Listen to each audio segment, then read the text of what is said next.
And now, it's time for Healing from Within with your host, Tony Valen.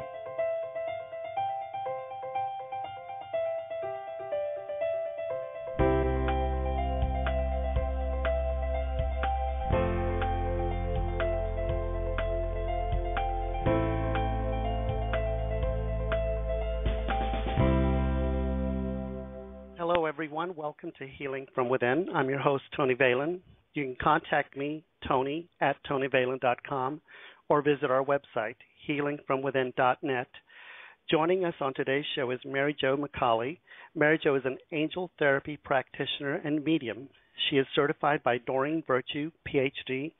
Mary Jo communicates with angels to receive divine guidance for all areas of life. Mary Jo is also a spiritual teacher and a healer. You can get more information about Mary Jo at www.angelstalk.com. Her website has a lot more information. Or you can like her, Angels Talk to You. Angels, the number 2, and the letter U. Mary Jo, welcome to the show. Well, thank you so much. I'm glad to be here. We are so glad that you came on to let us know all about angel healing. So let's go ahead and let's start out with a little description about you and what your gifts are. Okay, me. I can go back to childhood. I'm from a very large German Catholic family, and large meaning 5 brothers and a couple of sisters. Yeah. And I was intuitive since I was a child. I kind of blocked it because it really wasn't safe. It wasn't okay in a really big very religious family. And they're also very scientific in my family. So, you know, doctors, chemists, physicists, that kind of thing. And wow. Here I am. Yeah. Awesome. And here I am. Well, good. Yeah, I also come from that kind of background. You know, my family was very big and also very Catholic. And I was told that if I continued on that route, I was going to end up with the devil. So, but I'm sure you heard the same thing. Yes, right along the same lines, yes. Although, got to give my dad credit, before he passed away, he actually got it. He actually understood, which is absolutely amazing for that whole era. So, yeah. Bless him, bless him, bless him. Yeah. So how long have you been doing this? Like I said, I've been intuitive since I was a kid, but I've been doing readings and healings for probably readings, not healings, but readings for probably 30 years. I used to do a little tarot and a little astrology, and those are viable tools. Those are fine. You do get information that way. So I'm not, but for me, the missing link was working with angels. Right. And I found that when I brought those in, everything changed for me. Everything changed. Interesting. Now, knowing what I know about you, Mary Jo, does everyone have an angel or a team of angels? Yes, everybody does. Everybody actually, we think of, most of us have heard of guardian angels. But the fact is almost all of us have 2, and some of us have 3. And if you have more, it doesn't mean you're any better or worse than anybody else. It's just angels are energy, and there's different energies that you would need. And guardian angels are with you from your very first breath to your last breath. And then you have various and sundry archangels and other helper angels that are around you at all times, but you got to ask for help. And that's the biggest number 1 rule with angels. If you have to ask, and then trust, but you have to ask for help. They can't interfere unless you ask. Oh, really? So yes, it's surrounded with angels. Wow. Now, you mentioned that certain people have more angels than others. Is there? I mean, I know you said that there is no rhyme or reason, but really, why would more angels be with others than? As far as guardian angels sign up to be with us before we're even born. They go and they are with Prime Source, who I happen to call God, but with the universal mind, and they say, okay, I'm going to sign up to be with this person. And they can be 2 different energies. That's guardian angels, okay, and they're with you, like I said, all your life. All of the other angels that are around to help us. There's a lot of underemployed angels. But I can tell when people come in to see me, many times if I see a lot of angels around them or feel a lot of angels around them, I know that they're already making contact with the angels on a regular basis because they're just sort of waiting in the wings. Oh, that wasn't meant to be a pun. Right. Yes. They're waiting in the wings just to be of assistance. Wow. Yeah. So give me your process when someone comes in to do a session with you. How do you go about starting it? What happens during the session? What can people expect? Yeah, that's a very good question because my sessions have morphed dramatically because at one point in time I asked the angels, okay, which one do you want me to do, healings, readings, or classes? And their answer was yes.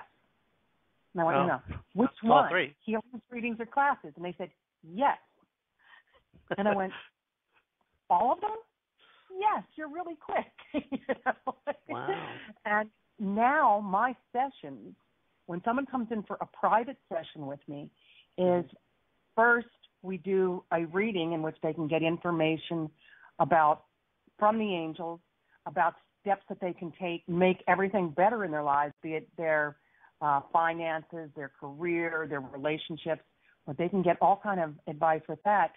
But it has become, within the last year, the angels are also having me finish sessions with doing chakra clearings or little mini healings on everybody. So I'm doing a combination of the two at this point.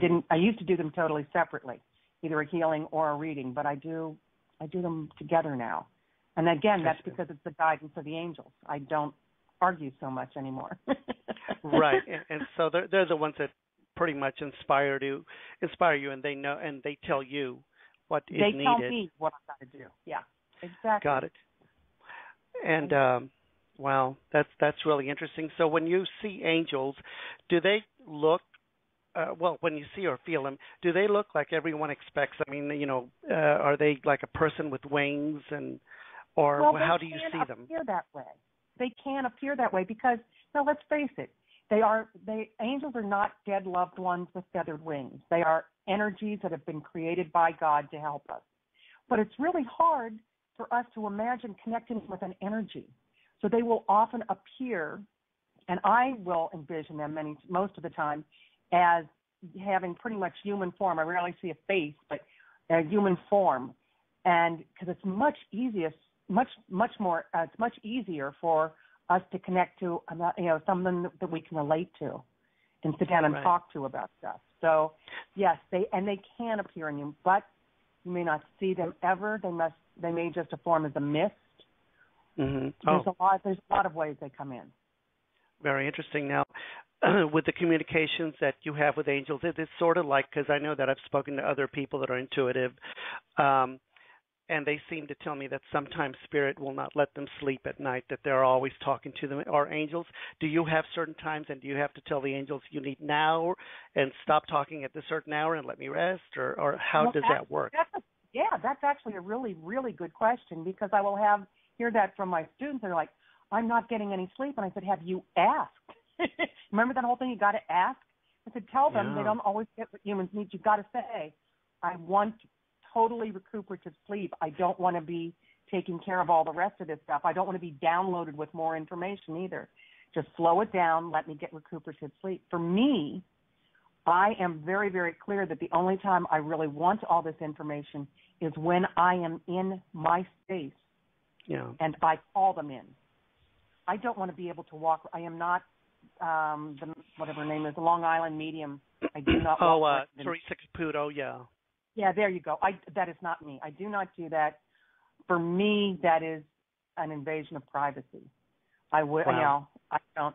The only time that they will sometimes bring something up, they will let me see something if somebody at that exact time, if I can say something to them that will make them feel better. But it's never about bringing in a dead loved one. It could be just saying the right words where all of a sudden they're smiling and it makes them think and get them into a better place.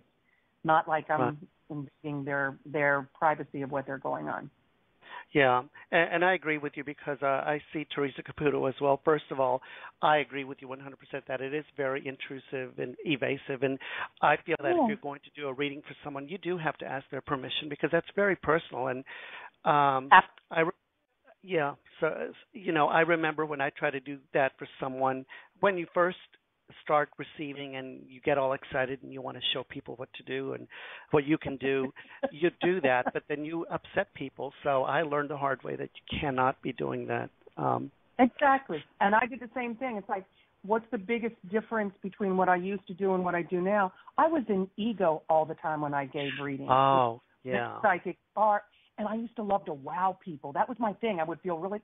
And then I started realizing that really wasn't helpful. Even if it was truthful, that really wasn't helpful for them. So now I always tap into divine guidance so that only what I get is going to be of service. Sometimes they'll tell me it's none of my business. Oh, the angels or the people? Yeah, the angels will literally tell me that's none of your business, and they don't need to know that right now. They just got 3 more steps that they have to take before any of that can happen. Wow. And you've already told that's me. amazing. So, yeah.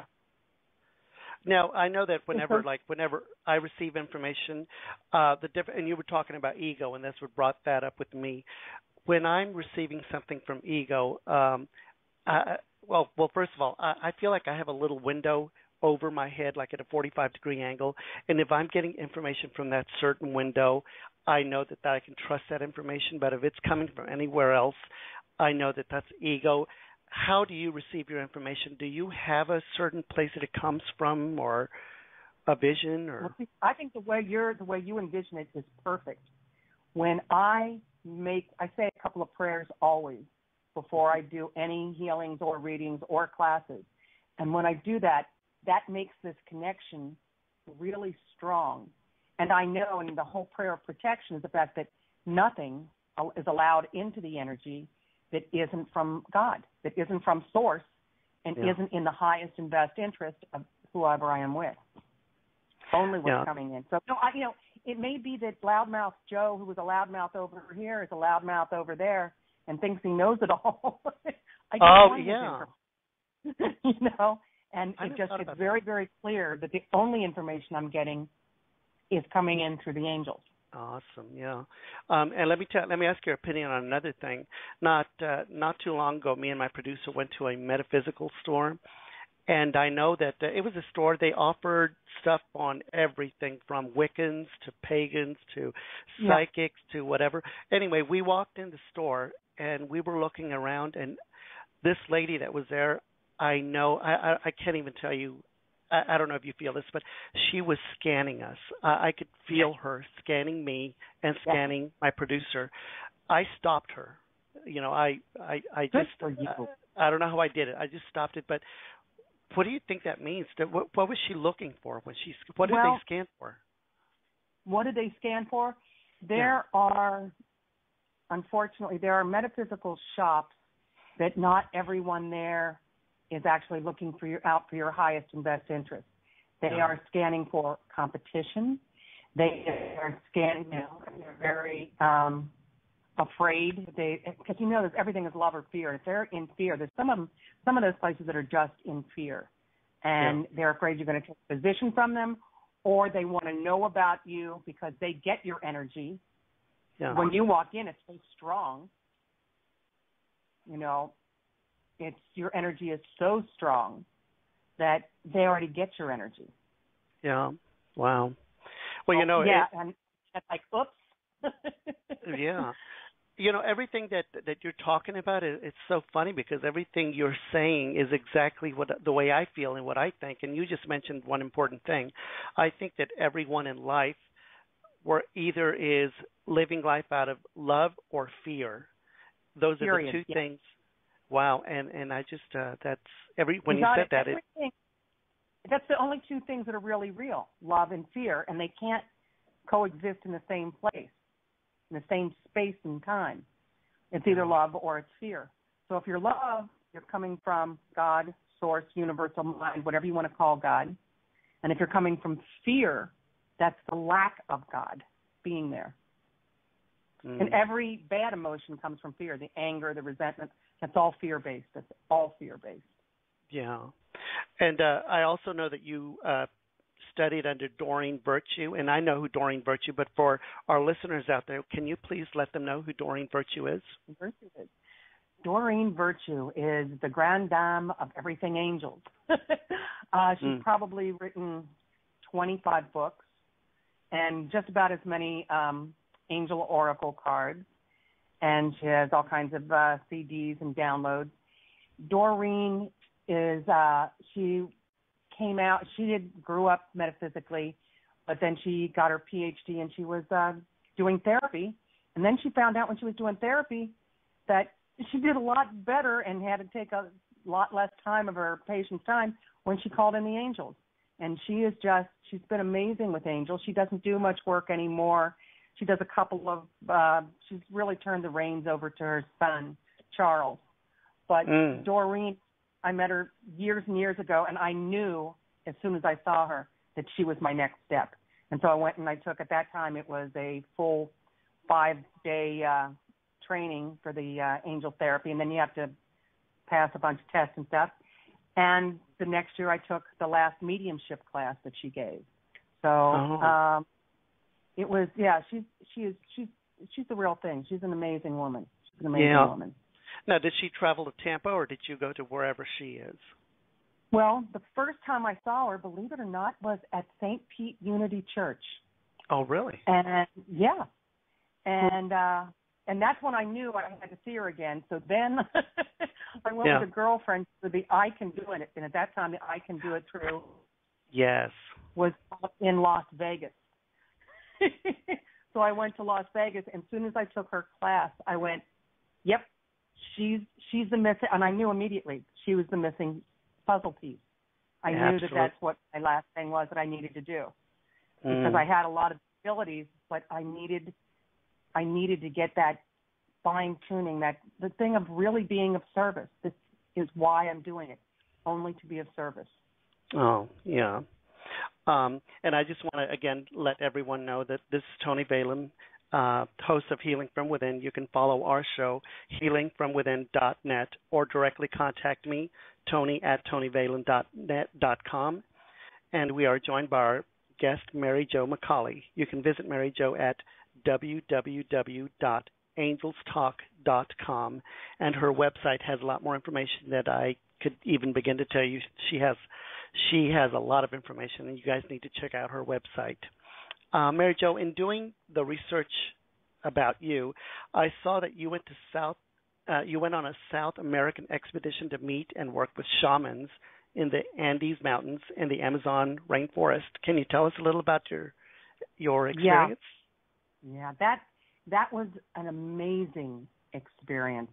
Again, it was one of those times I went with a group that had already been down. I would never have taken the kind of trip that I did. A man by the name of John Perkins had worked down. We went and we stayed with headhunters or previous headhunters in the Amazon, and would never do the things, go to a place like that or do it without having the safety of somebody that really knew the whole tribe, etc. Yeah. And it was an amazing experience in both places, in the fact that I learned one of the big things. Shamans are worldwide with every indigenous tribe. There's Russian shamans. There's Italian shamans. There are Irish shamans. They're everywhere. American Indian, South American, and they do a lot of rituals, and they are the healers both for spiritual and physical ailments for their tribe. And I learned so much, and I was really blessed to find out from them when I was down there that I, too, was a shaman, and that the reason that I'd been incarnated was to bring this information back to my world, back to the Western world, and help them to understand it. So not something I'm going to do overnight. Yeah. But that's why I do what I do. So, yes, it was a tremendous experience working with them. Interesting. Yeah. And, a lot of the things that they do, I asked them at one point, I said, I saw the guy down in the shaman down in the Amazon do the same thing as you, and I'm talking to the shaman up in the Andes, and I said, how is it that you two are doing the same thing? You're thousands of miles apart, no telephones. And then he looked at me and said, I said, oh, you're connected into the same source. And he just smiled at me. Wow. Yeah. Yeah. Okay. Yeah. That is so interesting. Now, are there any, like, when it comes to shamans, are there different types of shamans? I mean, are they, do they, you know what I mean? Do they do the same thing, or are there ones that are higher than the others, or? Oh, I don't know that there's necessarily a hierarchy of shamans. Mm-hmm. But like I said, there will be some differences from one tribe to another. Okay.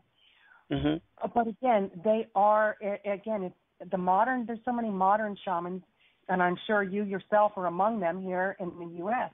that are here, that we are here to be healers for everyone that we know. How can we help heal this planet and make it a better place to live? Yeah. So, but do I think some are just, as with anything, I think some people are more gifted than others.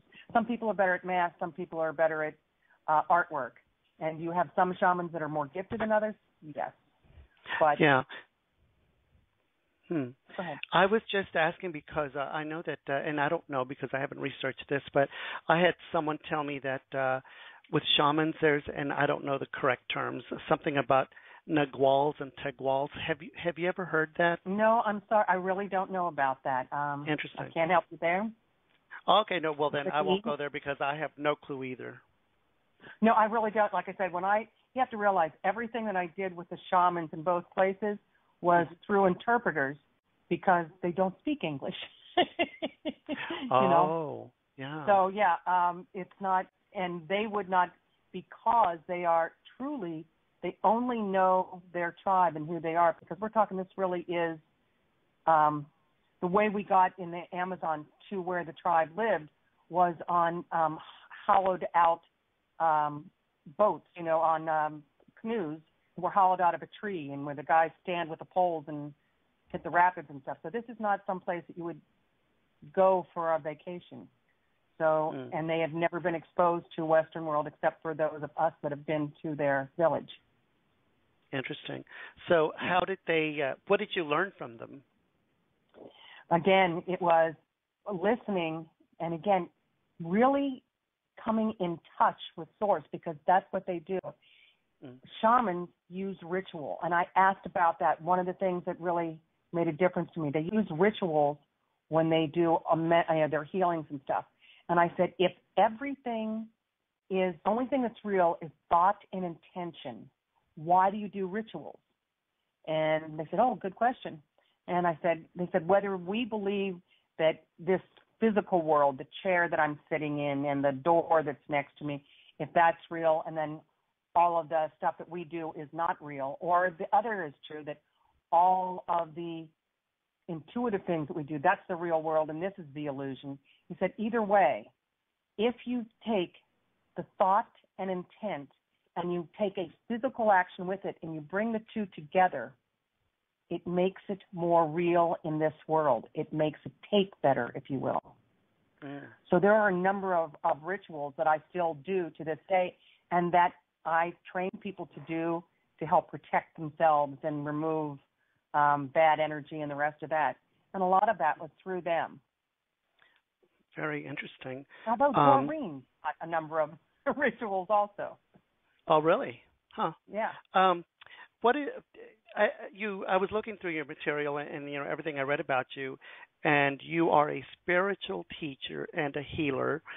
So, as a teacher to your students, how do you know what to teach your students, or do you actually have like a lesson plan, and do you follow like a regular teacher, or is it in your world, is it different? Okay. Some yes, some no. There's two answers to that question. I have workshops, okay? I do workshops. And in the workshops, first of all, there's a Monday night. That's every Monday night. And those are visualizations. And then we share what we got with the visualizations. I'll do a visualization bringing in one or more of the Archangels. And then we share what we got. And then we actually practice doing healings and readings for each other. And the whole thing is, it's not about being in your brain. When people actually get to be in the energy and use it and actually do it. And we have people that are longtime healers and people that are brand new, so everybody gets a chance. And so I do the workshops, and then but the big workshops, the Angels 101, and then the Angels Talk Louder, which is Angels Talk Louder. You have to have a previous one because they get more and more interactive and more energy. And if the person tried to take the last one without taking the first one, they would be so lost that it wouldn't be beneficial to them. So those kind of things. Like my whole thing is always staying in contact. The more you can practice doing it and getting out of the way, getting out of your brain, the better you get. So meditations and visualizations are a really good way to stay in contact with the angels. And I strongly suggest that people do audio meditations. I have them on my website, but you can get them everywhere, and you will find you resonate with certain people and how they do the visualizations and how great you can feel after you do a single visualization. And you do that on a regular basis, and it can start changing your life. Interesting. So this is a way of getting people out of their heads and into a higher realm to be able to speak to the angels. I have people, and this is really true, I have a lady that I absolutely love, and the first time she came to me for a reading, she came with her sister, and when she left, she told her sister, that woman's out of her mind. And now, a year later, and she came back, obviously, and she has been to for the last couple of years, come to my Monday night classes. She started a new job where she can't be here every Monday night, and she has taken every single other class, be it pendulum, be it all the different ways, psychometry, all of the ways, and she calls on angels all day long, and she has now become a Reiki master.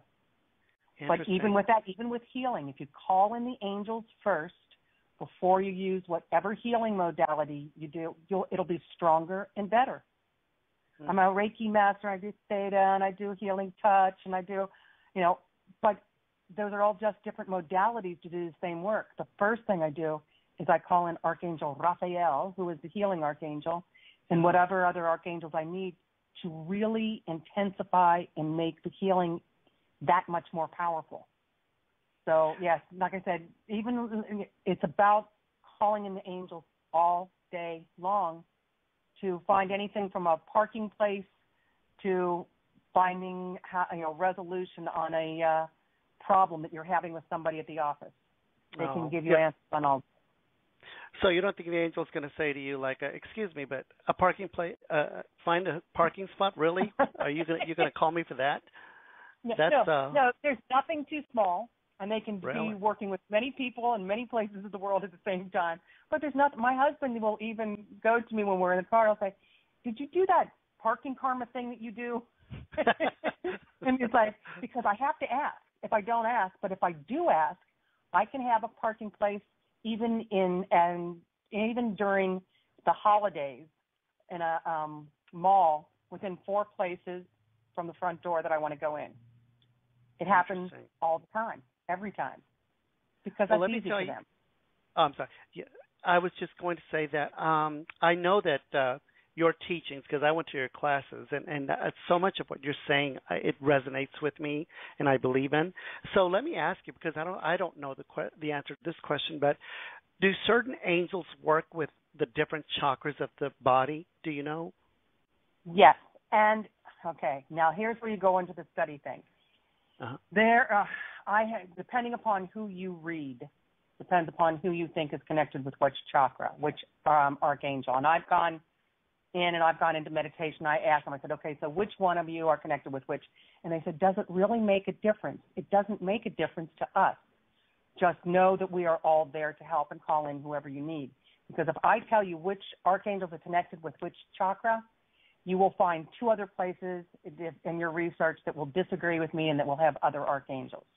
And I've asked them about that. I said, so how many archangels are there really? I've got 15 basic ones. I said, how many are there really? And they just giggle at me. They said, you can't wrap your head around the numbers. You humans are so much into numbers and hierarchies. There is not a hierarchy. There are billions upon billions. They're everywhere, and they're all here to help. You just can't wrap your head around the numbers. And there's other light workers from the universe, too, that are in to help.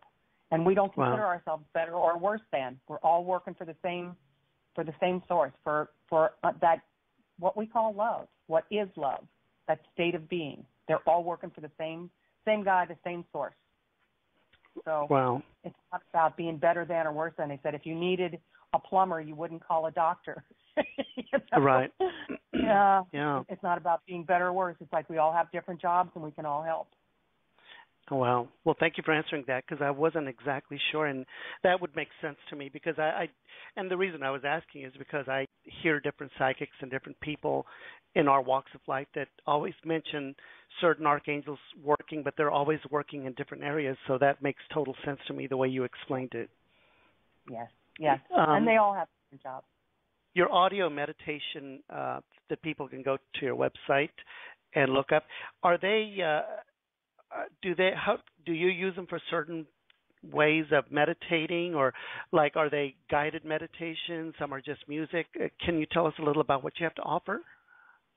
They are all guided meditations, and two of my favorites are the really, really short ones. They're only like $3 a piece. But the reason they're my favorites because one is a chakra clearing and protection, and the other one is tapping into the universal river, which is where you get your answers. Each one of those meditations separately is about 6 to 8 minutes. So keeping your chakras clear, your energy centers in your body, so that you can get information regularly, easily, you can listen to that while you're getting ready for work in the morning. You know?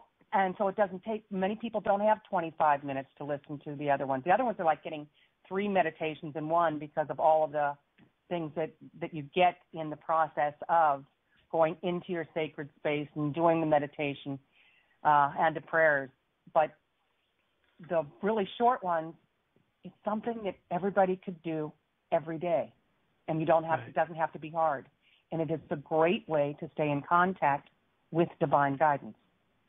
Right.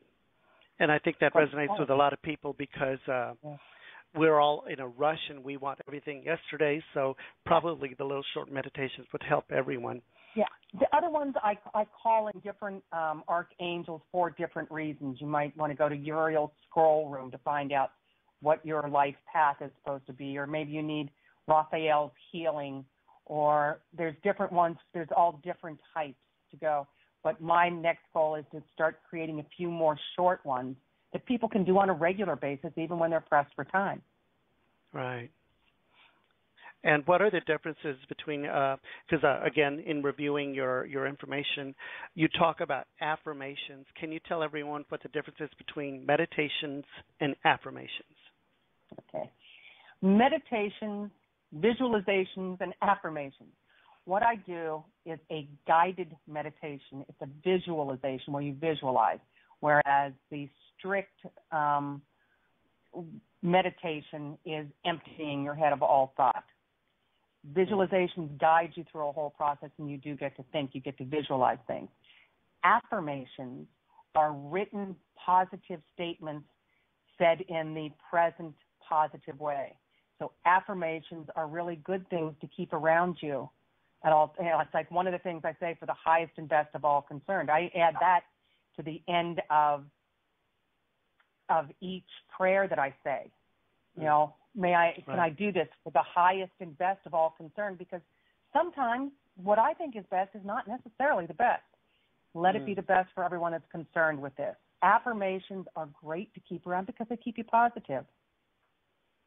And they're different than the visualizations in which you are guided and you just get quiet and you listen. But affirmations are written things that you can put everywhere, and I do have them everywhere. I do. Yeah, I agree with that. I also use affirmations. Your tools that you kind of mentioned some tools that I want to educate the listeners on. Psychometry. What does that mean, and how do you use psychometry? Psychometry is the energy you get when you touch an item. Everything has energy. So when I give a class on psychometry, we'll use different things. Metal does conduct energy pretty well. So if you can hold an item from, like, for instance, a ring or a key or something that somebody used a lot and it has a lot of their energy on it, you can actually get information from the item. And also, even with pictures, you'll have psychics and stuff that use photographs, and they'll hold them and they'll actually feel the energy coming through the picture. Psychometry is a good way to get information. It's just a tool. There's all kinds of tools that you can use. Mm-hmm. Same thing for pendulums. Pendulums, you can use a pendulum and learn how to use it so you can get more than just yes-no answers. But again, in anything you do, be it psychometry or pendulum, the very first thing I always do is call in the angels to make sure that what you're getting, divine information, isn't from whomever. I don't want information from a lot of the stuff that's on the other side. I want to be really clear. And so learning it from anybody is great, but always calling in the angels first to protect you and to guide you. And Michael, by the way, Archangel Michael is the head of all the archangels. When in doubt, call on him and have his protection come over you. Interesting. Yeah. And so that would go true for tarot card readings or any other type of reading that you do. Absolutely. Absolutely. Because they're all tools, and they're great ways to get information and to get confirmation on. You might be thinking something, and then you can use tarot cards, or you can use a pendulum to confirm what you just got, and that's great. But no matter what healing, no matter what tool you're using, always call in the angels first. Call in the angels. And you will be guided and protected to get exactly what you need. Wow, that's wonderful. What happens whenever? And let me ask you: have you ever gone into a certain place or a house or something, and you felt or you knew there was evil there? Actually, yes, I have. And sometimes it isn't always evil. I have done house clearings of energy, stuck energy, and where people haven't crossed over. Rarely is there really true evil. I mean, where we're talking demons and stuff like that. That is not my scope. I have once felt that if anyone asked me to do an exorcism, I personally would say no. Go find someone who specializes in that, a priest that specializes in that, or someone else. Because it's so rare that you actually have a demon or that kind of energy, that really maleficent kind of energy. That's very, very rare. But if it is there, that is not what I do. I am not an expert at that, and I will admit that freely. Then you need an expert to deal with that. But mostly it's people that when you go into a home or a place that has, and I've even done it in a business where somebody got stuck there. They were worried. In this particular case, it was a legal office, and the person that got stuck there was a lady who had been separated from her child, and she was still looking for the child, et cetera. So that was it. But once she finally got that everything was okay, she could move on. That's a different step. I can help people move on that are supposed to do that, because Michael will come in and help me with that. But like I said, as far as the really evil energy, I don't even go anywhere near it. I immediately surround myself with protection and have Michael stand guard until somebody can take care of it. Yeah, take care. Yeah, absolutely. Well, that is very interesting. And Mary Jo, I just wanted to really, really thank you for coming on the show with us. We're about out of time. But I do want to remind everyone that you can get more information about Mary Jo at www.angelstalk.com. Her website has a lot more information, or you can like her on Facebook, Angels Talk, Angels Talk to You, the number 2 and the letter U. That's Angels Talk to You. You are listening to Healing from Within with Tony Valen. And Mary Jo, did you want to add anything else? No, just angel blessings to everybody that's listening. Please keep them calling in. You'll be surprised at how you'll be wondered at how automatically things go. Wonderful. Thank you so much, and everyone, have a great week. Thanks.